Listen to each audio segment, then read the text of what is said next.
So now we're continuing with the program itself, and I would like to invite our speaker. This is the sales director in the region EMEA, Cliff Ryan from Facebook, and he will share with you how to achieve growth the Facebook way. We had a bit of a discussion if Facebook is still a juicy brand. I believe it is, and I think it's the brand from which we all can learn. Thank you, Alice. I'm going to take a vote on that at the end of the session. By way of introduction, my name is Clive Ryan. I'm the regional director for the region that includes Central and Eastern Europe. Myself and my team spent the last 2 days in Minsk. We have some client meetings and some client events are running, and some clients and partners in the audience today this morning again. What I want to try and do is tell you a couple of stories, actually. Facebook is a storytelling platform, so I've got some stories to share. And I think there are three. One is, in 2 sentences, what I see is the history of marketing, how it's changed. I'm going to talk a little bit of the history of Facebook and how it's changed. But more importantly, as an Irish person, because I'm born in Ireland. Are you from Ireland? No, I'm not. Well, I like your green tie, Mr. Ambassador. I'm going to talk about Ireland's story as a place for successful entrepreneurship, and perhaps share some of our hard-earned lessons learned over the past 100-odd years in regards to startups. So my first story, history of marketing, which explains the title of my first slide. You can see 135 years. That's how old marketing really is. Mass marketing at scale really started back in 1879. And there's 2 key dates, 2 key people that really, in my view, invented marketing at scale and made it global. The first is Philadelphia. A retailer in Philadelphia, a gentleman called John Wanamaker, had a big retail store in Philadelphia, the biggest department store on the East Coast of America at the time. Philadelphia at the time was a growing city. It was a limited city. His store was getting so big that he needed to advertise across the states, up and down the eastern seaboard, for people to come to his store and buy his products. So he took out the first national press ad in this emerging medium called the newspaper back in 1879. His store got very busy. John Wanamaker is the gentleman who coined that very famous phrase that he knows that marketing works, but isn't quite sure which half of his marketing budget actually works. That phrase is 135 years old. Coincidentally and amazingly, in the exact same year in Cincinnati, 2 gentlemen, Mr. Proctor and Mr. Gamble, had just realized that their newly invented ivory soap had mass market appeal. They wanted to sell it all through the United States. They were using the railroads back at the end of the 2 centuries ago, which were getting big, to ship that product around the world, around the States. They wanted to tell the United States what their products that they used against press advertising to create a brand called ivory soap. 135 years ago. Go forward to now, and actually fundamentally marketing hasn't really changed in those 135 years, even with the advent of the internet, and even though we're now in the 22nd year of internet advertising, hasn't really changed in terms of thinking, and we believe it should. So let me explain why. So why are we here? For those in the audience, just a quick plug, because I can. Facebook Start is a program for startups and technology entrepreneurs. Go to facebookstart.com and you'll find out if you need to learn about there. That's me. So, that's the first story, and I'll give you an update on that before I finish.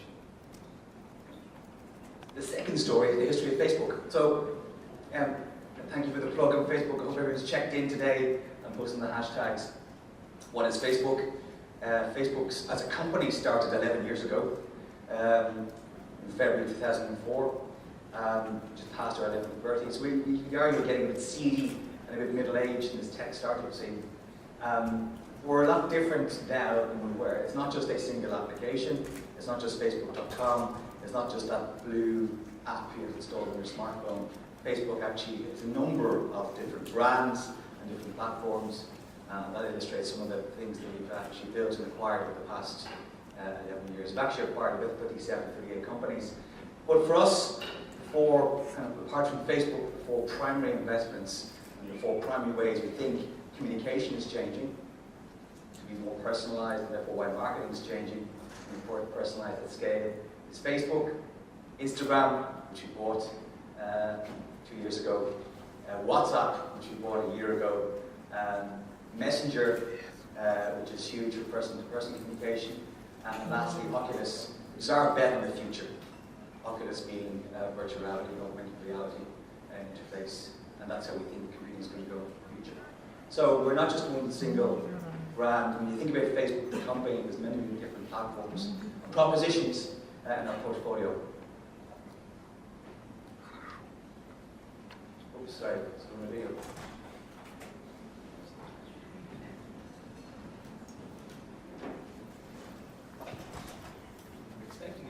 Expecting the video to run, if I may.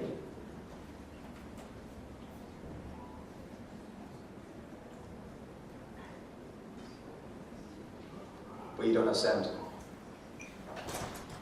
Okay, and I'm going to disappoint the audience. Sorry about that. I'm going to move on. What I was going to show you was actually a video that we use internally in Facebook. When people start with the company in the very first day. Okay, I can. Go on. Thank you.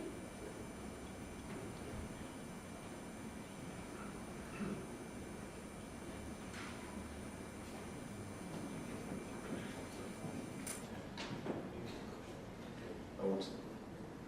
Okay, I'm going to skip this to keep the pace going. I talked about the social graph and our mission, which is to connect the world.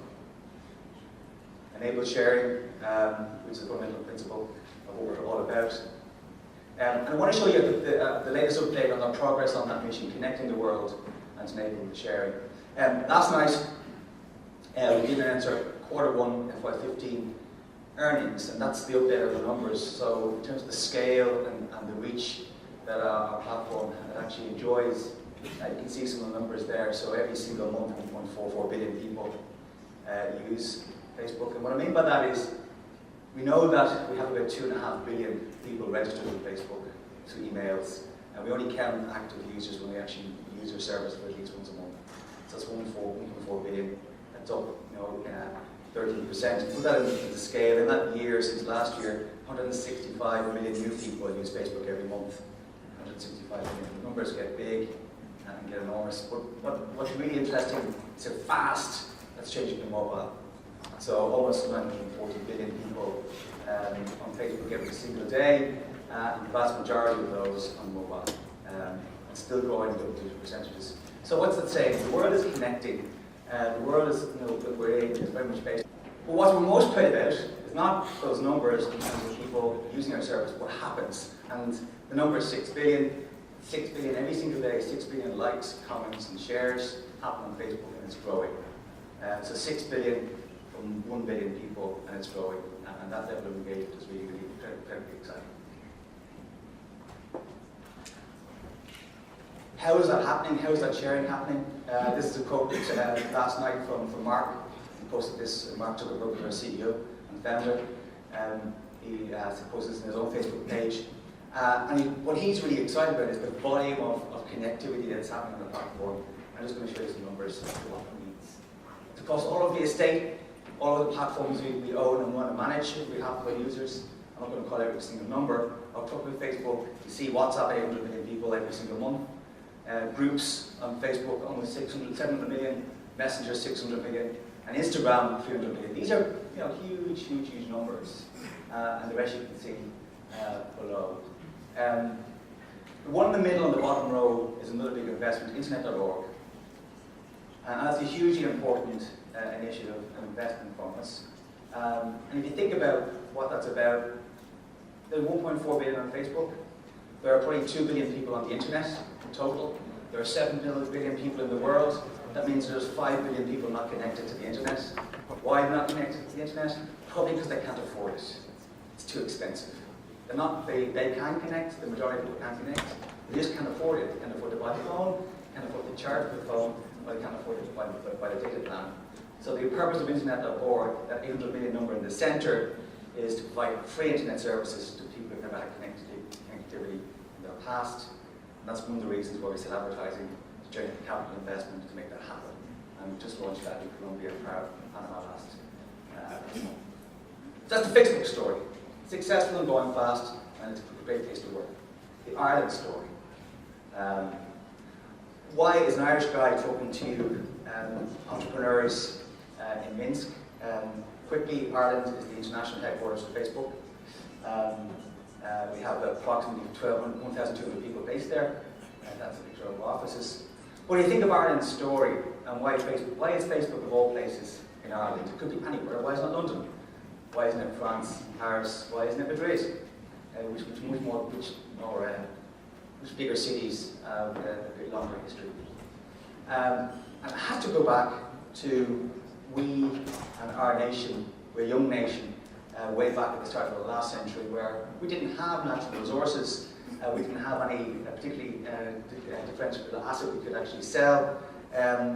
What we did have was proximity and location. And let me explain why. As a small nation, Ireland got awarded the Forbes Best Country to Do Business in award back in 2013, which I'm showing right on my slide. When you think about our history and the background to entrepreneurship, the background to startups, our history started back in 1919, actually. Now, if you posted up on your wall a global map, a flat global map using a Mercator projection, the usual depiction is on the left-hand side of your map, as you look at it on the wall, you've got the American continent. On the right-hand side, you've got the Eurasian continent. But approximately in the middle of that map, at the top half, you'll see a small little dot in the middle of that map, and that place is a place I call home. That place is Ireland. Why is that important? Back in 1919, most of our European economy, and indeed in my own country, was very agricultural. It was all farming. But agriculture at that point hadn't yet been automated or mechanized. What the Ford Motor Company in the United States had just produced a way of mass producing a tractor.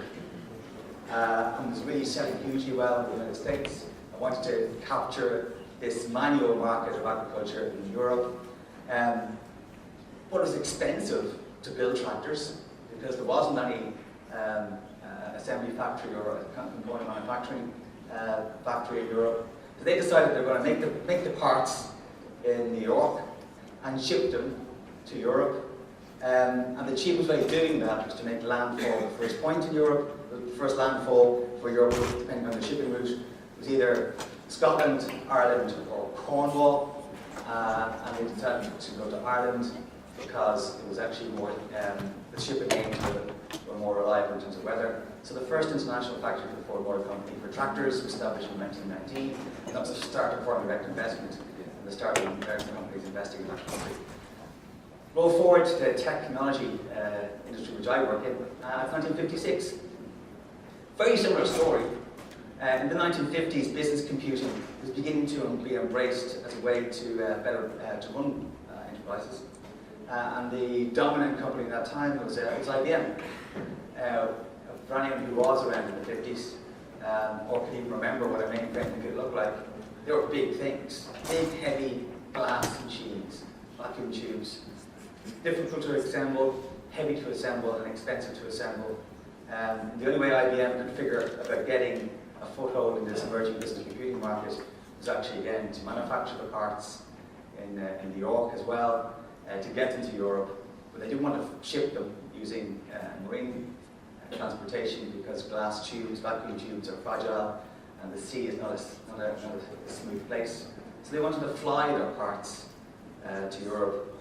Again, at that time, back in the 50s, transatlantic travel meant that you had to land somewhere to reach you. You couldn't make it across the ocean to land at one of three places: Greenland, Scotland, or Ireland. IBM decided to set up a factory in Ireland to assemble the mainframe computers because that's where the planes were landing. And that happened in 1956.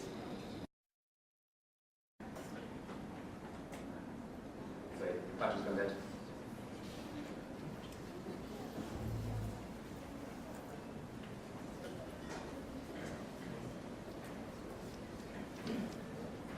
my slides up.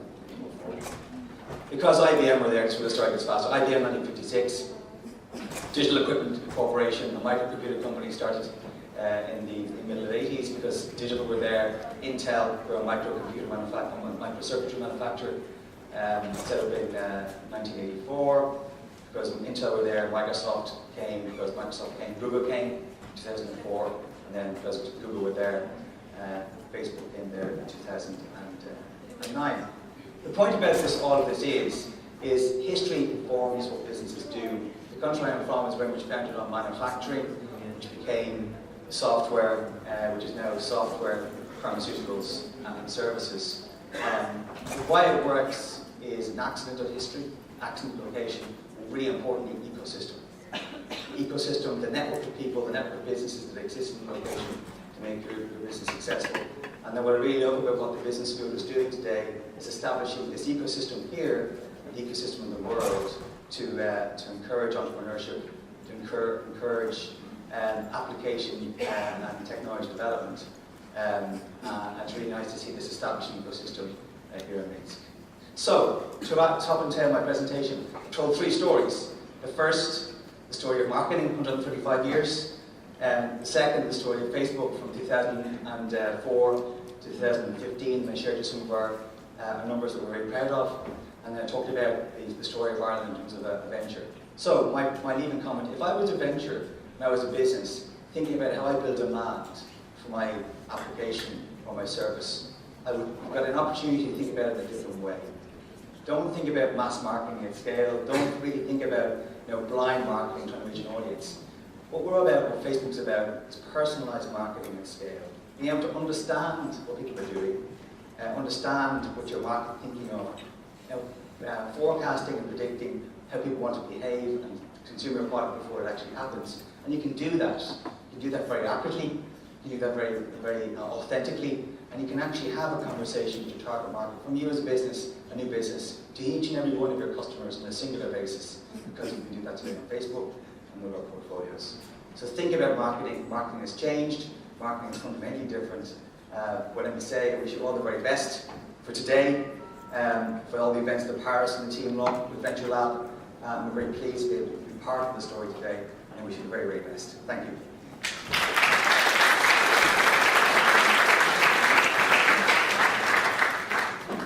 Thank you very much. Do you have a time for a question or two, or you have to run? Guys, this is a very special moment. Anyone wants to ask a question to Facebook? Not online. Anyone has a question that you would like to ask? But everyone is feeling shy. Oh? So one time I do this presentation internally, and I take a question. And I always ask 3 questions at the end of my presentation, just to see if they make any sense. When did marketing start, in my view? I gave you a date and a person. Can anyone remember who it was? So obviously failed completely in my first statement. 135 years ago in Philadelphia, John and Wanamaker, the newspaper advertising world started then. And that was the old way, it hasn't changed, it's a very new way now. And sorry, your question. My question was about Ireland. I don't think I need the micro. Okay, great. Yeah, okay. My question is about Ireland. I read a lot of texts about low taxes. So isn't it also about low taxes? Yes. Mr. Ambassador, you couldn't possibly. Partly. Our tax regime, so if I said that our venture foreign direct investment exporting economy started in 1919 and 1956, our current attractive export-oriented tax regime started in 1989. So it's a small part of that history, a very important part of the history, not the only part of our story. Okay, thank you very much. This is a small thing for you, for all your trips. Thank you very much for making to us today.